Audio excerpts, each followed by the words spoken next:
Hey, what's going on, guys? Welcome back to another video. In today's video, I'm going to go over signal collection updates. So we're standing in front of the cabinet right now. But yeah, so starting on the bottom, that's where all the my gosh, if it focus. So this right here in the plastic casing, that is the main power to this cabinet, feeding off the other cabinet, which I'll show in a bit. And these two are out for two signals. This right here, if it'll focus, that right there is for holding the cabinet so it doesn't slide down the mast. Got a aluminum Rayco lock with a triangle bolt. This is a custom made cabinet, actually. I thought 2x6 wood. Inside we've got lots of stuff going on in here. Kind of hectic, but the this lead right here is for the JRS marker signal. As some of y'all have, if y'all been around the channel long enough, you'll remember this thing. Got it. It's not lit up right now, but this right here is main. This is a power lead right here. There's a relay. That's relay clicking, but this is the whole thing for the R2. I'm trying to get this relay to try to hook up to a toggle switch, so that way I can flip between the two aspects. This is not the recommended relay to use for this, but working with what I got, so this should work for the time being. I got another one of those down here. I got my SafeTran high volt arrestor right there, just sitting in here. I got some Kearneys, some other miscellaneous stuff. Right here is a battery isolator. Not too sure what I'm going to do with this, nor do I haven't really figured out how this, what does what on this. This is just kind of in here. So I'm going to, let's see here. I'm just going to see, okay, so I'm going to do that. I'm going to put that down. Okay, so now the marker is lit up. There is a number 56 bulb in there. It's one of those mini ones, little miniature incandescents. And the R2 is lit up. It's on the bottom aspect right now. Let's see, pick the right one here. I'm gonna go this way. Yeah, you can see it's drawing some current there. I'm trying to touch it there. There we go. Now we have a clear aspect. Get in position here. And get down just right, and that thing is absolutely blinding. So yeah, heads up, prepare for any flashbang. But yeah, that is. I got the bulb somewhat aligned in there correctly, so it is as bright as it should be. I do have the resistor and the signal head set down a little bit. Haven't tested the voltage on it to see what it's set up. I think it's like around 11 or 10 volts, but we do have high wattage going to the signal head now with the correct wiring. So that's that. So back in here, this is the green aspect, which is what's on right now. That's the yellow. These two are for the relay. So this one is the always, see, this is the always open contact, and this is the normally closed contact for this relay right here. And I've kind of done a job of, doing a twist pair on this wire harness, so that way it's not all over the place and wire spaghetti all over the place. So yep, that's pretty much everything inside the cabinet. Oh yeah, down here, this is the main distribution right here. Positive, negative. There's another ground right there. This is just for something else. But yeah, that's everything inside this. This is everything inside the cabinet there. So I'm gonna go ahead and move on to the R2 itself and take a look at what's going on in it. Not much, but yeah. Here's an up close. The R2. Up close. I've gotten a few proper screws now in the top hood, so the hood is now kind of properly secured on there. The bottom one is still kind of, you know, a little bit loose, but it's not bad. It'll do. So, let's see here.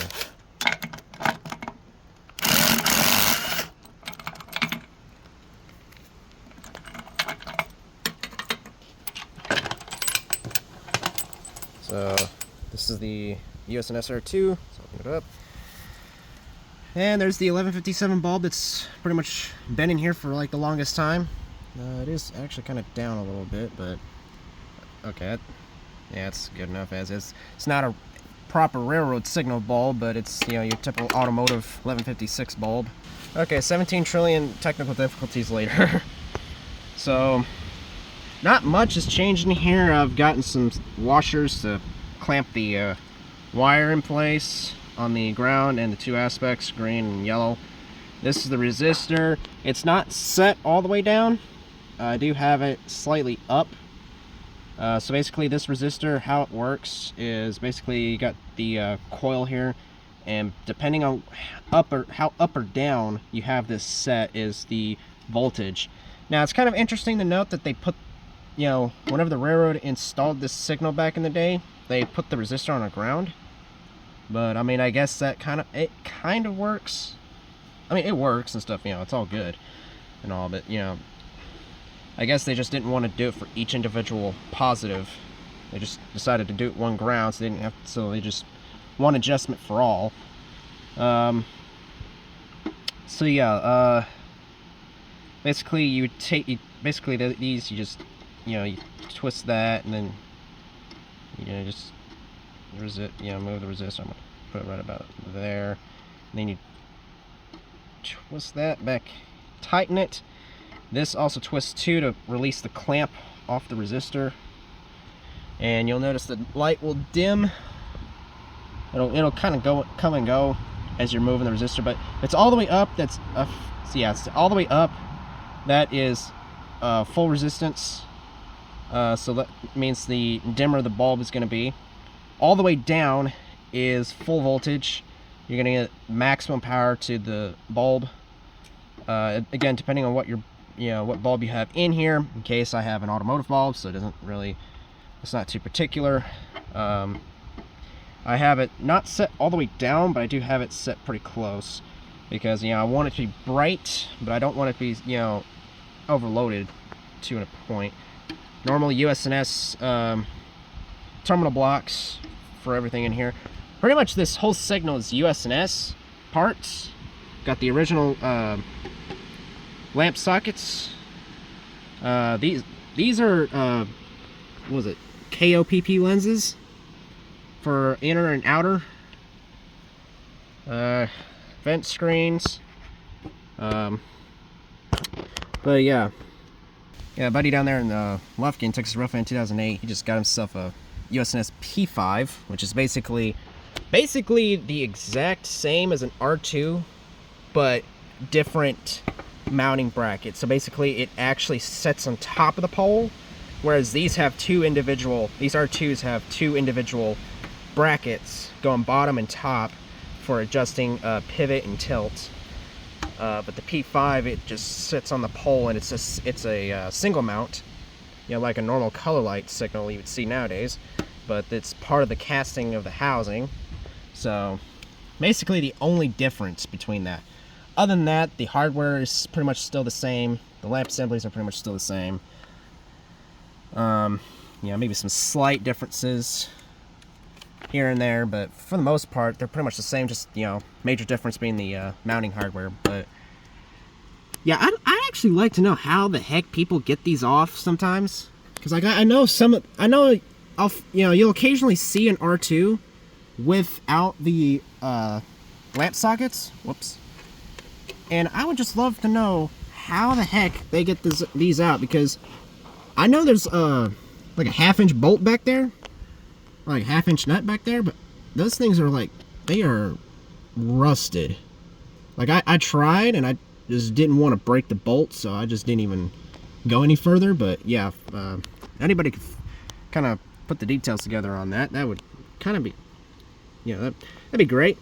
You know, so I do want to eventually take these, you know, if that's even possible with this one, I'd like to take these lamp sockets out and clean them really good. I still need to find a bulb adapter for these two, so that way I can actually use 1156 bulbs or a normal railroad signal bulb and not this redneck mess.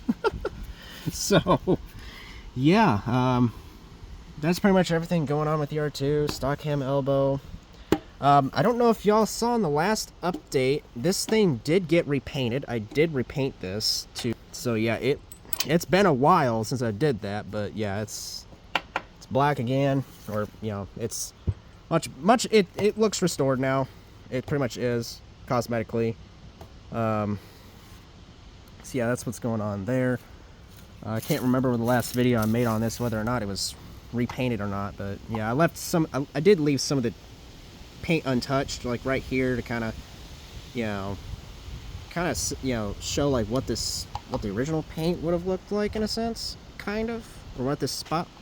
This right here is for the target hanger bracket.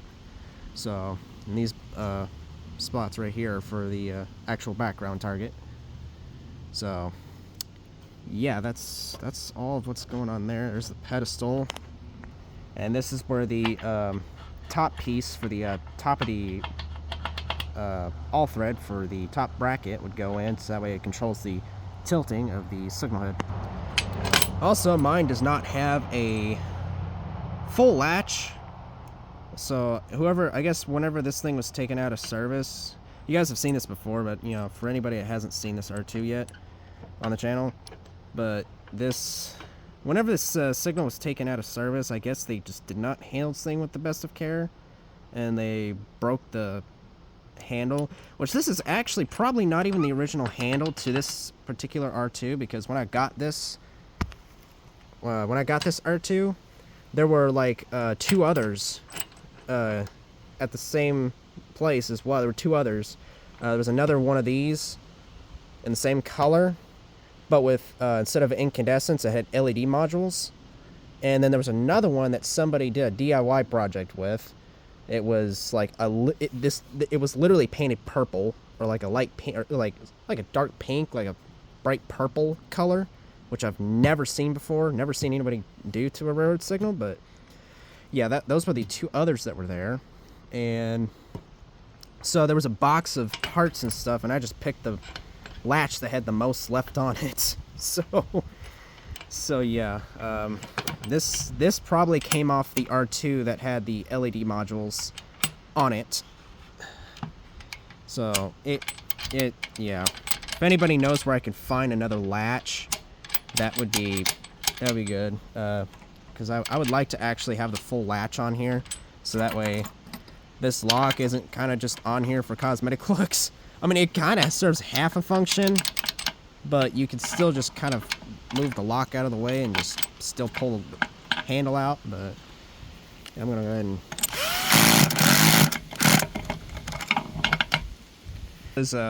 don't worry, the drill is set to low torque, so it doesn't over torque the bolt in the Rayco lock, which this one's a brass one with a slotted hexagon. I got another one of those on a different signal right now. But yeah, that's basically what's going on. Got the 3.5-inch pole it sits on. And in case y'all ever wondered how I managed to mount this thing, this right here was part of an old trailer jack. So basically there's a bit of it sticking off and stuff, but I just used that, and basically this plate right here, I just went ahead and just used it to drill holes. Well, actually I drilled four holes, because I originally purposed this for a signal base, but I ended up using it for this instead. So what I did was I just drilled, I drilled 4 holes. I think I took these 2 and I drilled them out bigger, and I found some like really long 1/2-inch bolts for here and here.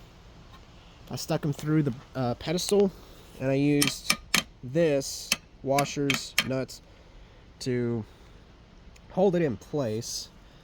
And then the only thing that's keeping the tilting angle is this 1 3/8, I think, pipe right here coming into the elbow. That's what's holding it up. So yeah, that's a bit of a signal update. I know I haven't done one of these in a while, so I figured I'd come out here and show you everything that's new. So yeah, that's about it. Some of the OGs will remember this one. This is the 3D printed USNS splice box that I made like a couple of years ago. As you can see, it's kind of seen its days now. It's falling apart. It's like PLA, not ABS, so yeah, it's kind of just doing that. And there's a 3D printed JRS screw lock on there to keep it locked, but it's still going strong for right now. And the dusty and old cabinet y'all have not seen in a hot minute. This one right here is what used to control everything. There's the splice box right there. And I've also added an indicator LED recently and it's basically just always on, and it basically determines, you know, from the outside, you know, whether or not this thing's got power going to it or not. So yeah, go ahead and pop the lock here if I can find the key for it. There it is, if I can get hold of it now. Oh, it is real struggle now. Okay. So just gonna pop the. Oh, wow, do I really need 2 hands for this? That's crazy. Okay.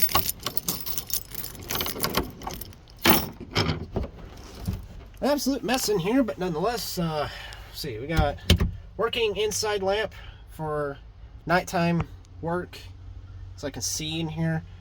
There's that LED right there. It's got a beefy resistor, so that way it basically knocks the voltage from, you know, the 12 volts down to a, you know, 4 or 3 volt current, so that way this LED can just run. And I mean, it's doing phenomenal. There's like no heat coming off of it. It's not burning up, nothing. It's doing its job quite well. So yeah, that's that. There's 2 positive, negative leads there. This is where those 2 beefy wires come out to the other cabinet right over there. So that's where those go, and that's where they come into. You got and then you got I got a pair of wires coming off of these. These are solid gauge going into this bus bar right here, which is where I have plugs going into for the LED. That's for the LED right there, and that goes out to here. LED there. Okay, light there, and there's a spare ground. Not much is there's not as much stuff being used in here as there used to be. This is mainly now just a power distribution cabinet for the most part. So yeah, stuff may still end up, you know, I may still end up using this for some setups or whatever, but right now it's like a storage and just power distribution cabinet. That's all together. That's about it for everything. Vent right there. So yeah. All right. So if you guys enjoy, be sure to leave a like and subscribe. And I'll do another update video when new stuff, you know, new changes arrive. So yeah. Peace.